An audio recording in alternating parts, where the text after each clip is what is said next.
নাইলে কিন্তু অগশিক্ষা হইতো না। ভালো করে নুন মরিচ মাইখা দিয়ে দিবেন। আমার সাথে ঘটে যাওয়া আজকে বাস্তব ঘটনা আপনাদেরকে দেখাবো, অবশ্যই ভিডিওটা সবাই শেষ পর্যন্ত দেখবেন।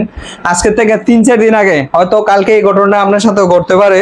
এই যে দেখেন, আজকে থেকে 3-4 দিন আগে আমার মোবাইলের মধ্যে এই একটা SMS আইছে। এই SMS এর মাধ্যমে 17,500 টাকার একটা ক্যাশ ইন রিসিভ বিকাশ। তো এখানে সাথে 6.76 পয়সা যোগ করে দিছে। তো যোগ করে 10 মিনিট পর আমার ফোন দিছে যে আমি বগুড়া থেকে বলতেছি, ভুলক্রমে আপনার মোবাইল নাম্বারে আমার 17,500 টাকা চলে গেছে, দয়া করে আমার টাকাটা একটু রিটার্ন পাঠিয়ে দেন। তো এটা হচ্ছে কি জানেন নি, সিটার নাম্বার 1। তো এটা আজকে না, আরো বেশ কয়েকবার হয়েছে আগে। তো ভাবলাম জিনিসটা আপনাদের সাথে শেয়ার করি।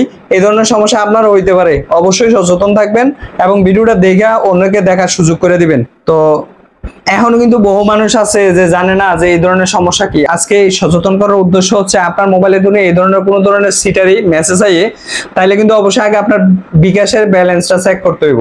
চেক করে দেখা তারপর যদি আপনার কাছে ফোন আসে, ভালো করে নুন মরিচ মাইখা দিয়ে দিবেন। নাইলে কিন্তু অগশিক্ষা হইতো না। আর মানুষ হইয়া মানুষের সাথে এই ধরনের কার্যক্রম কিভাবে করে আমার মাথায় কাজ করে না। তো অবশ্যই ভিডিওটা আপনাদের দেখার পর অন্যদেরকে দেখার সুযোগ করে দিবেন। ভালো থাকবেন সবাই, সুস্থ থাকবেন। ধন্যবাদ সবাইকে।